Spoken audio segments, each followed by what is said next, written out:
There's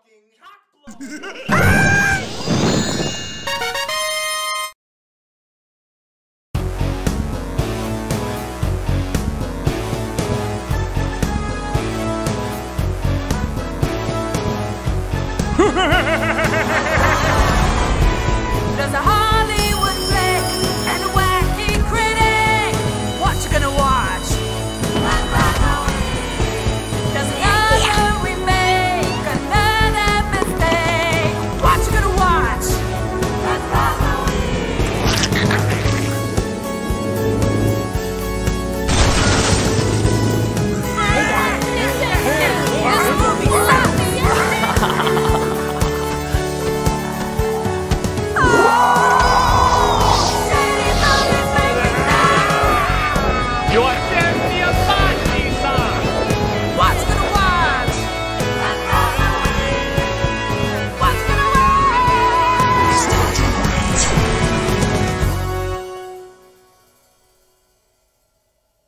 Hello, I'm the Nostalgia Critic. I remember it so you don't have to.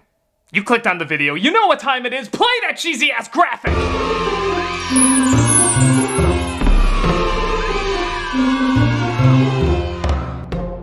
Stephen King, you've brought so much joy into our lives. Not that his creativity hasn't delighted and inspired several generations now, but he's one of the few writers where his bad works are just as entertaining as his good works. When he goes for something, he goes big with it. And even though there's more Stephen King stories than there probably are Pokemon, people forget that a Stephen King project, even if it was bad, was often a big event. Yes, some didn't get a ton of press, but I can't tell you how many times I've heard people hyped for the latest film or series that had his name attached to it. Langoliers, Shining, Carrie, Tommyknockers. Hell, It was a big deal twice. Twice.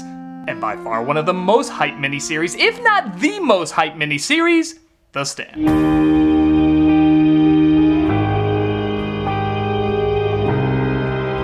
Based on his book about the size of 5 Bibles, with notes from Fox News, The Stand was an instant hit when it premiered in 1994. And, unlike some of his other hit miniseries which received mixed to negative reactions after watching them, The Stand was phenomenally well received. Yes, this is one of the few Stephen King miniseries that audiences and critics liked from beginning to end.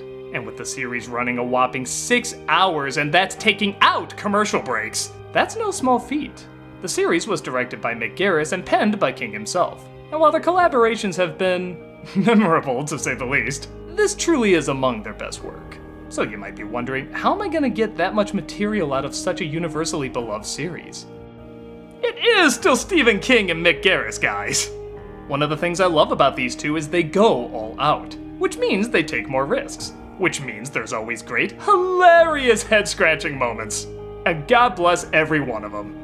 But at 6 hours, I gotta stop yapping and hop right into this. So let's jump right into it. This is the— Critic, you must make your way to my home. No, sorry, Mother Abigail, I got too much series to review. But it's very important. I waited minutes in makeup for this. Minutes! Sorry, but I got way too much to get through, and that includes you too, Tamara. No, that's fine. What are you working on? I thought you said you were busy. Right. This is The Stand. Early taxes? 6 hours, man. You're right. Ah, great, Jack Torrance wrote the screenplay. I thought this property had a restraining order against Garris. The film opens with a deadly virus being released and the government trying to downplay it. Ha! Fiction! As one of the last surviving guards at a US reservation is told to lock up the gate, but he chooses to get his family out. Use the manual gate override, Campion! Do it now! Do it now! Sorry, I can't follow unless you say that in your Arnold voice. Alright, fine. Do it now! Got it. Their child throws a doll out the window. Dumb kid. And the credits roll to this very eerie imagery of all the people on the base dead while the radio plays. Half of them were rushing to shout, "More cowbell!" Later that night, the car is out of control, crashing into a nearby gas station. Yeah, he looks safe to touch. Put your hand down. Maybe it's food poisoning. You know, he's got California plates here, maybe. To be fair, we did just eat at Boston Market. The guard dies, but another base is trying its best to keep the virus under control. It's helmed by General Starkey, played by Ed Harris. This stuff has a communicability level of over 99%. Most people are gonna think they've got the plain old non-lethal flu right up to the very end. Boy, am I glad this is taking my mind off the news! I couldn't come up with something funnier than that, so I just stole it from the Snobs review. I so want a King project just titled Southern Accents. Then there's been 3 more big transport planes land over Starland in Arkansas. Was caller. I knew it was. A nearby town in Texas is told about the deadly disease and how they have to quarantine. Maybe I ought to close up the station for the rest of the day. Alright, but don't you wear a mask, that's how you catch the communism.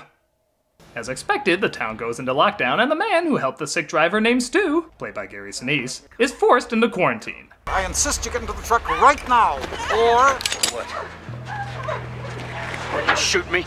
No, your name's in the opening credits. If you had an and or a with on top, then your ass would be applesauce.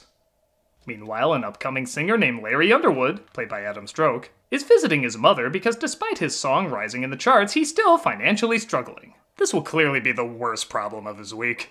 You heard it, right? Of course I have. You sound black. Oh, that brown sound sure do get around. I get the feeling they're gonna cut that from the remake. How deep a hole are you in? Don't lie. About 40,000. Jesus wept. Hey, how'd you know what the album's called? At a nearby base, doctors observe the last breaths of patients with the virus. Ah, this is interesting. Now watch this. Shouldn't we help him? He doesn't have insurance. It's so damn quick. Well, we suck as doctors. Want to see if that Alf specimen ate those kittens yet? Sure, let's be horrible vets too. Meanwhile in... Aw, I knew you'd make it! A young woman named Fran, played by Molly Ringwald, and her father, played by Ken Jenkins, are somewhat put off as the local geek Harold, played by Corin Nemec, keeps trying to hit on Fran. I was wondering if you would care to accompany me to the Railroad Cinema. Oh. They're having a Bergman Festival. I've always found cries and whispers to be especially moving. I'm a Seventh Seal kind of girl. Hey, no, don't worry about it. It's okay. No. I understand, really. I hope you enjoy the poem and the rest of the magazine, of course. Oh, get out of here, pizza face. I'm calling you that because you have literal pizza on your face. Those aren't supposed to be zits, are they? You won an Emmy for Best Makeup! Elsewhere in Arkansas, a young deaf man named Nick, played by Rob Lowe, is beaten up by some bullies with not the best choreographed fighting. Move him on the sucker! Oh! When the fights on Star Trek are looking more real, you might want to do a few more takes. Nick gets knocked out and dreams that he's in a cornfield where he can hear and talk. Asshole, don't look behind the rows! Ha! Some reviewers are above making a Children of the Corn reference, but I'll always be that desperate! I can hear! I can talk! I can sing!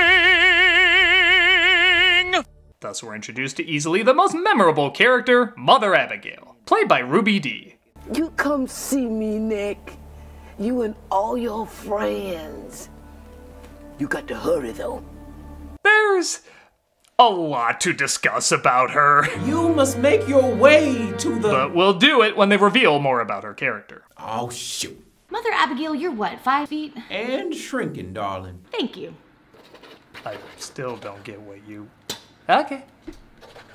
Nick wakes up in the local jail where a sheriff and a medic try to find the people who jumped him. Did I mention the series is a flame to every 90s character acting moth? One of them had a ring like that? Ray Booth, our town bad boy. Welcome to Chicago. Laughing and coughing. Always a great duo for a long life in horror. Back in Vermont, doctors in their dinosaur cookie suits continue to study Stu, who is 100% healthy despite him testing positive for the virus. I don't know how many different ways I can say this. This so-called super flu does not exist. And if it did, it would probably wipe itself out by Easter. How many times do I have to tell you I don't have the measles? I'm not responsible for you being here. Then who is? No one. Everyone. God. Pfft, spoilers. You talk about this thing in here like you were outside of it. I just wanted you to get a little taste of what it's like on the inside. So one of the things you'll notice in this miniseries is the acting is actually pretty good. Don't get me wrong, it's still miniseries acting, but as miniseries at the time go, it's pretty engaging and believable. Whoever casted this should have gotten an award of some kind. But with that said, it does make the more hokey actors stand out a bit. I'm sorry, man. The rat man forgive you this time. Never mind him, he's late for a sketch on In Living Color. And speaking of random people appearing... He's coming for you, Larry. What? The man with no face. I know you. You're Kareem Abdul-Jabbar. No shit, kid. At least in that movie they call attention to it and he was one of the major players. Here, he has this scene and a few brief moments where he's just yelling about the apocalypse. That's it. It's one of the most hilariously distracting cameos I've seen in anything. Bring out your dead! No, I don't see a performance at all. I only see a homeless man who's completely believable screaming on the street. I see Kareem Abdul-Jabbar! How in God's name am I not supposed to see that? He just doesn't have the chops to disappear that well into a role. The hell I don't. Back in Arkansas, the men who beat up Nick are arrested, and Nick himself has been promoted to... deputy? Sorry. John and his wife are dead. Well, I guess you're the sheriff now. And here I thought politics would work a little different in Arkansas. No, I didn't. The medic tells him they should take off out of town before the virus gets to them, but Nick is nice enough to let the inmates go before he leaves. As the medic predicted, the world starts going to shit as more and more people die and those who want answers start riots. Ah, this is the life. Filled with grief, the general shoots himself for lying to the people. Nick is forced to shoot his attacker with no gun flash. You should have seen the director's cut. And even radio hosts from Cameo FM are under siege. Shut it down! You ever heard of a little number called freedom of speech? Okay, cancel culture's definitely gone too far. Almost everyone dies at the disease center, so Stu decides to break out before the crazy doctor left ends his life too. Just like Nick, he gets a vision from Mother Abigail. The beast is loose in the streets of Bethlehem. The rats are in the corn. And the makeup on my arm ain't done yet. Emmy! Alright, here's a jump scare crow to get you back on track. If I only had your soul! Stu decides to find Mother Abigail right after this bit of weirdness. Come down and eat chicken with me, beautiful. It's so dark. Famous last words? And we see Fran's father has passed away from the virus as well.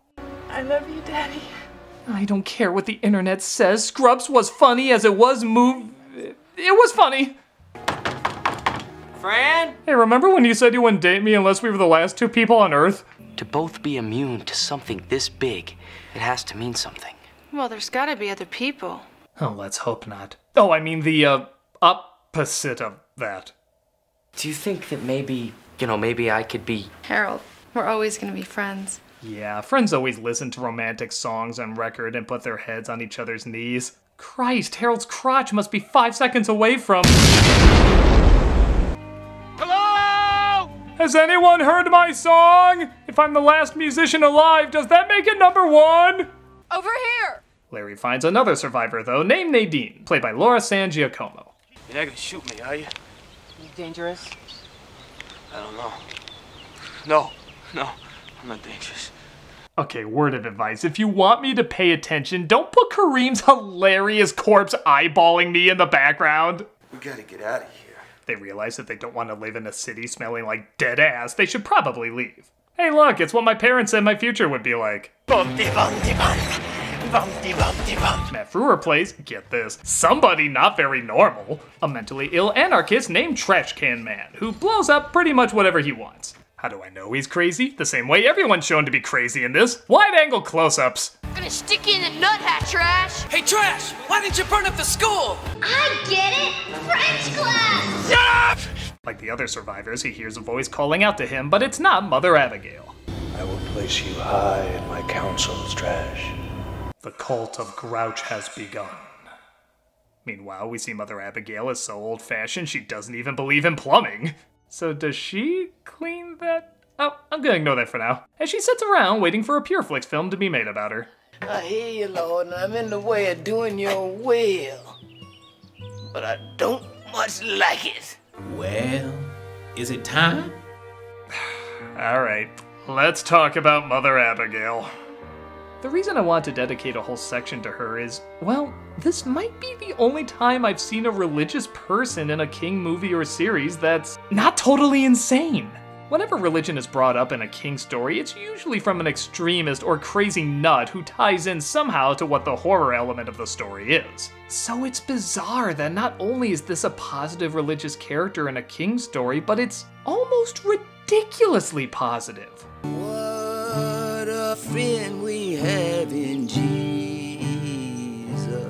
As followers flock to her, others flock to this other character named Randall Flagg, who's about as evil and demonic as you can get. I got the Lord to protect me. I ain't scared of the likes of you. For someone who's mocked extreme religious leanings in the past, he leans incredibly hard into them with this series. Are you saying that's a problem, dear child? No, if anything, I'm glad I'm finally seeing variety with King and this subject. Then what be your peeve, my chickadee? It just surprises me that his take on this would be as literal as having a servant of God and a servant of the devil battling for humanity after the apocalypse. Well, just because I say I serve God doesn't mean that it's literally God. Oh, come on, you quote more scripture in this than Bible, man. Yes, but that's my interpretation. Flagg never says that he's a servant of the devil. I guess that's true. Perhaps there's just a battle between good and evil, and the characters are interpreting it as God and the devil. But there's no other suggestions what it could be, so what else could it be?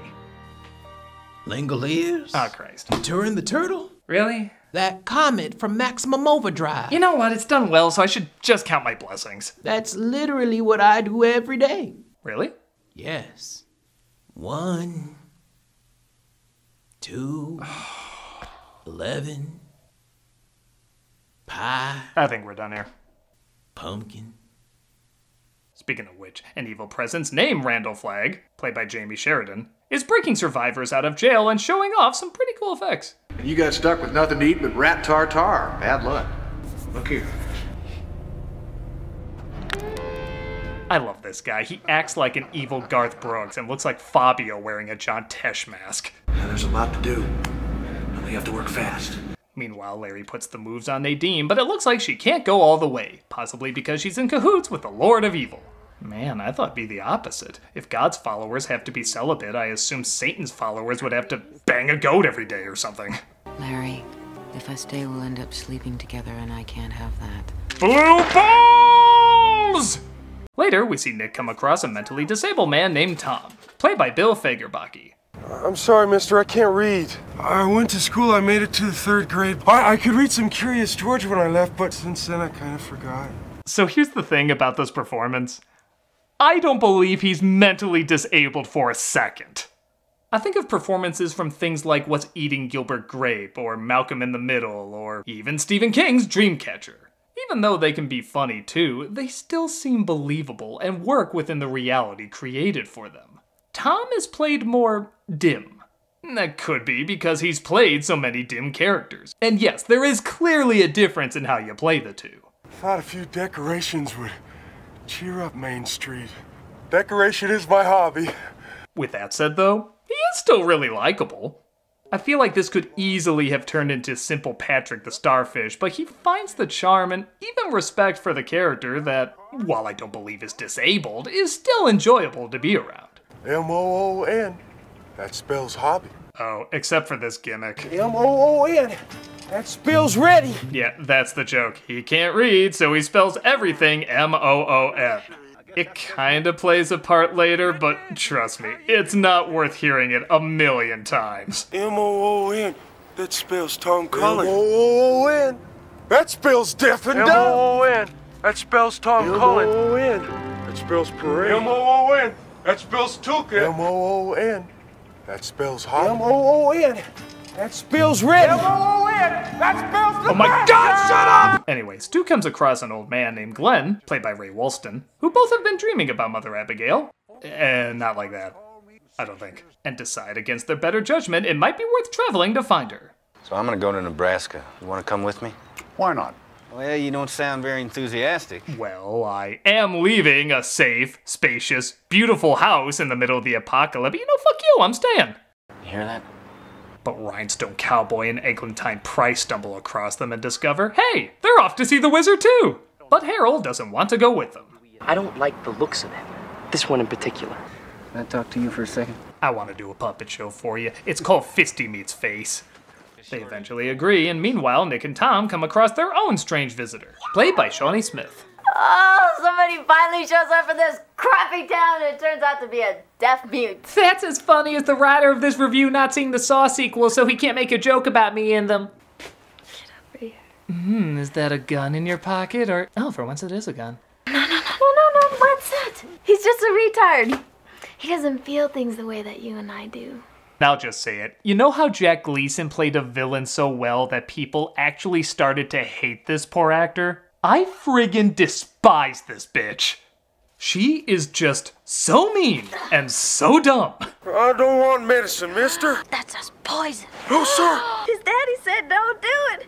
Don't make him do it. This actress plays her so well, I feel like my fist would stop centimeters from her face if she ever did this annoying laugh. Big almost have that crying just like a baby. What? I don't care if even his slaps are poorly choreographed. I need to see that again. Ouch! You and your stupid freak friend, I'm gonna get both of you guys! Yeah, what are you gonna do? Shoot me with your gun? Jesus! Whatever death she has in this needs to be slower. And less Power Rangey. Nick and Tom come across another driver heading to Mother Abigail and arrive soon after. Meanwhile, I think we missed a scene. It's his appendix right there. He's dead, Stu. Oh. Yeah, for a 6-hour series, a lot of things are surprisingly happening off-screen in the middle of it. They come across other travelers. I guess one of them needs surgery. Stu learned how to do surgery. Actually, what even was his job the more I think about it. Fran gets pregnant with Stu's baby. She breaks up with Harold, which granted we see that part, but I never did see if they were going out or not. Larry becomes romantically interested with someone else he comes across. They get married, and 4 years pass with Tom Hanks still on the island. Yeah, that's a lot of stuff that happened there. They do show us that a lot of the main characters find Mother Abigail, who's now moved to Colorado. As for everything else, I guess there just wasn't enough time to show it. But you know what there is time for? The entire national anthem. Oh, say, can you see by the dawn's early... The hell am I doing? Yeah, no joke. They sing all of the national anthem in this scene. Also, did Nick finally give Tom his heart? How does this work?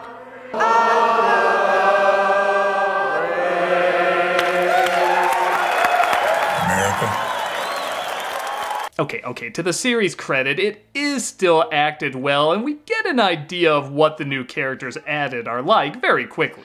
Truth be told, in a strange way, I do enjoy seeing most of the town meeting as tons of survivors follow the vision of Mother Abigail and are trying to figure out how to start over. Again, it's a little corny, but it feels warm and real somehow. However, things suddenly go awry when Mother Abigail disappears. Mother Abigail! She's gone! Oh my god. Everybody, give her some air! Okay, or do that, thanks. Boy, that's so strange. So why did you leave, Mother Abigail? Oh god. Mother Abigail, where did you go?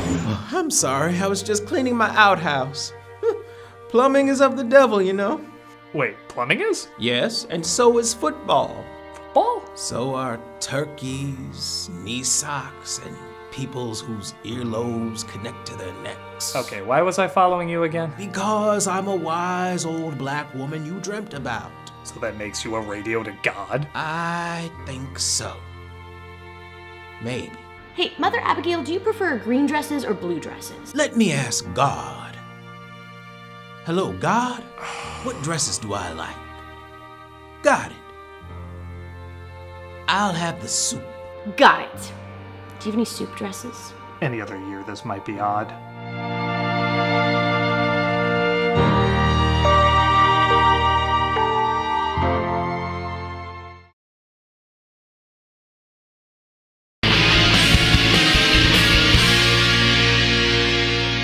So a committee is formed, comprised of, well, our main characters, and their first concern is keeping an eye on Randall Flagg, who's apparently building an army in Vegas with all the rotten people who survived. So they agree to send in spies. They decide to send a judge, played by Ozzie Davis, one of the villagers named Dana, and... Tom? We want you to go west. Can you do that? Yes, Tom knows west. Yeah, they hypnotize him to remember all the details and send him into the middle of the most dangerous place in the world. That seems douchey. Here's the thing, it's revealed later that Flag has a hard time reading his mind because his brain is so simple, so it does work out. But they didn't seem to know that! For all we can see, they're sending in the dumbest gargoyle towards a gargoyle-eating sun! Even Sinise has a look like. Well, I didn't think I'd be doing Of Mice and Men twice. I will definitely miss you more than Malkovich, I can tell you that. See you later, alligator. After a while, crocodile. Tom only pawn in game of life. But Nadine finds her way to town, and when she finds Larry seeing another woman, she's told by Flag to move in on Harold. I saw you at the meeting the other night. Don't even think about leaving. 1 minute in, that's a new record for me to miss my ex. You're a virgin. I am too. And I'm gonna stay that way. But we can still do things. Everything but that one thing, and it's such a little thing, really. How do you know it's a little thing? I just got a vibe everything about you is a little thing. And absent friends. Come on, let's make like Spielberg's War of the Worlds and not climax. Meanwhile, Tom gets a job in Vegas with the cop from Sleepwalkers. There comes Johnny with his pecker in his hand. He's a one-ball man and he's off to the rodeo. I would have played that clip even if he wasn't in this. But later we see Harold has a plan to blow up the committee. Don't screw with my disco, Nadine. Let me make a suggestion, my little disco queen. Take a walk. Harold is like George McFly if Marty never went back in time. You just know he was gonna blow up something somewhere. But Mother Abigail returns, bloody and in pain. Oh my god, it's her. Sorry, I heard Vegas was in this movie, and as an old person, I had to go. Use this. It's perfectly accurate. Nadine, just tell me when it's 9:15. Until then, keep your yap shut. You hold on to him, Nadine, and never let go. Harold places the bomb in the house, but by the time they discover it, not everybody is able to get out in time. I am literally about to explode. What, I'm dead and you put me in the drapes from Sound of Music? Why am I here? To do God's will, child. Neither one of us is gonna have any more to do with your killer god. In hindsight, both in print and reality, God does seem a little kill-heavy. She says they have to make a stand, putting all their faith in God, and 4 of them must go on a journey to defeat Flag. It's what God wants of you. Stand. I move we say screw God and invest in guns, all in favor? Aye. But wait a minute, Mother Abigail, where did you go? Why did you go, and how did it help anything? Well, I'll go into great detail about that. Mother Abigail? Mother Abigail? No! Mother Abigail! What was that? Oh yeah, that's the funeral home coming to take her away. Already? Yeah, what do you think I've been doing this whole time? I've been preparing her funeral. But how did you know? Because she's all of Stephen King's tropes in one character. The Stand doesn't have as many King cliches, so he pretty much shoved them all into Mother Abigail. The wise old black person, the out-of-nowhere psychic, the folksy speaker, the simple good against complicated evil. And, of course, killing off the black supporting role. Really? Dude, the minute she showed up, I knew she was dead. Huh. With the exception of the religious zealot, you're right. She's pretty much a one-person Stephen King drinking game. Good eye, Tamara. Oh, that reminds me. How tall are you? Oh, 6 foot. Thank you. No problem. The 4 chosen set off on their quest, even their little dog too, while Harold seems to be top of the world. Oh, I do hope something 1 part nasty, 1 part hilarious happens to him.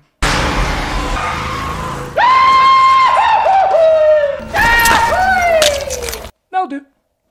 Little Red Killing Hood leaves him to die, while one of their spies comes across a disturbing image.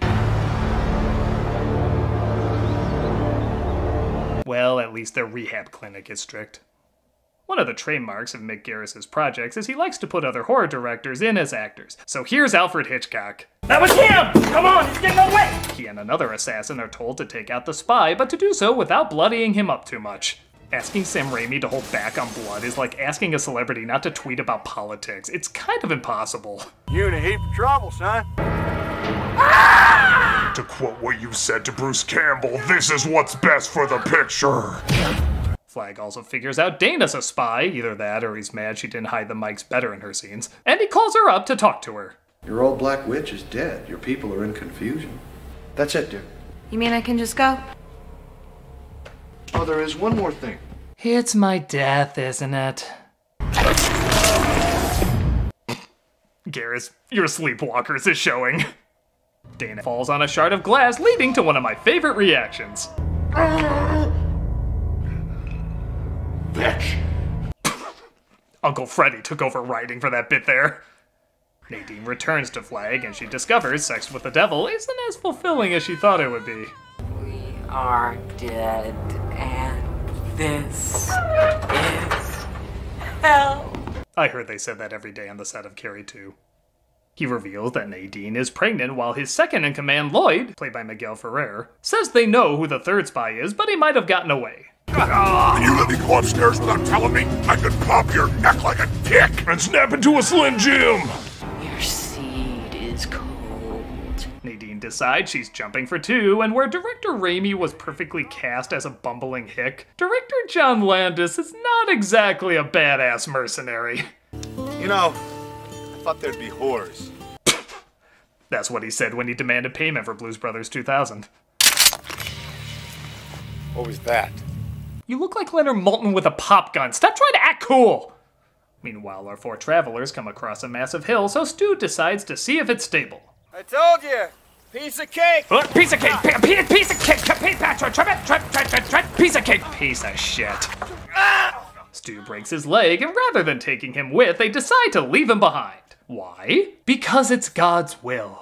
It's God's plan. Shut up about God! If he wants me to eat, he'll send food. If he wants me to drink, he'll send rain.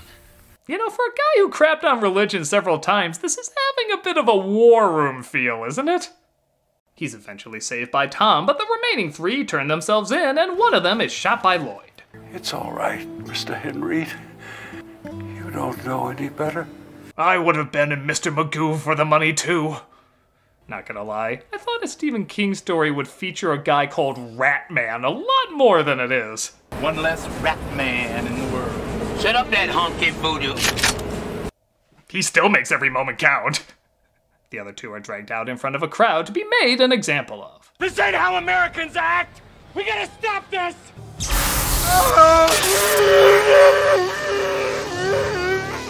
Kinda wondering what the crowd's reaction to that is, because they've never seen that before. Wow! I didn't know he could do that, honey, did you? I think so? The big one for you! But Deadpool comes in to close things out as it looks like he's acquired one of Flag's nuclear weapons, and, well, this is a King story, and to his credit, this isn't an awful ending, it's just bad. Sorry. The hand of God. I want to hear the laugh of Master Ham from Smash Brothers that looks so fake.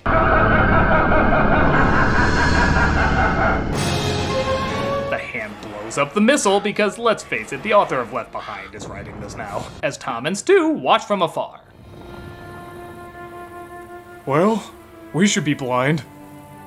The next plot point seems so out of nowhere with only 8 minutes remaining, I'll just let the writer himself explain it to you. It's the baby. It's come early, and it's got the flu. I get the idea of this religious battle ending with a newborn fighting to be in this new world, but 6 hours, man. Wrap it up. You could have had her going through this struggle while you were building up the Midas hand jerking off the atom bomb. You can multitask, man.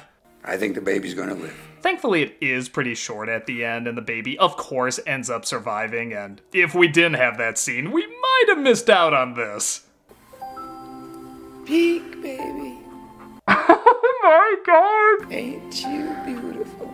Just as gorgeous as dawn in Eden. Again, in another King miniseries, this would just be par the course, but because this one is pretty damn good, scenes like this are just so friggin' funny. Even the dog's giving a look like, what the ruck is that? Yes, it becomes playing with fire for a millisecond. We saw Lonesome Dove end like this, so we figure it might trigger some Emmys. Ooh, it worked. Do you think people can change? I don't know. Maybe she does. Hey, if King can write a serious version of Dogma, anything's possible. And that was The Stand. Like any King miniseries, it has its corny moments, but honestly, It's pretty good. A lot of that, I think, comes down to the acting. The majority of performers sell the hell out of this. This is a project that so easily could have been too ridiculous and over the top, but this surprisingly finds a good balance so that it doesn't come across like God's Not Dead 5. The characters are interesting, the pacing is steady, and it remarkably keeps your attention. Despite it being 6 hours, I was never bored. So yeah, I know it sounds strange saying a King series about the rapture with a pro-God message is actually pretty decent, but it truly is. Check it out and see why it's deserving of all the attention. Critic! Mother Abigail? You've done well, Critic. You've put aside your compulsion to mock writers more talented than you and acknowledge their good works. Thanks, Mother Abigail. That means a lot coming from you. Really? No, I don't know why I said that. Well, enjoy your nostalgia, wing child. I'm playing rummy with the cast of little rascals up here. Really? How are they? Drunk, mostly. Well, that's sad. Bye. I'm a nostalgia critic, guy. Remember it? Thank you, Tamara. Set up that honky voodoo.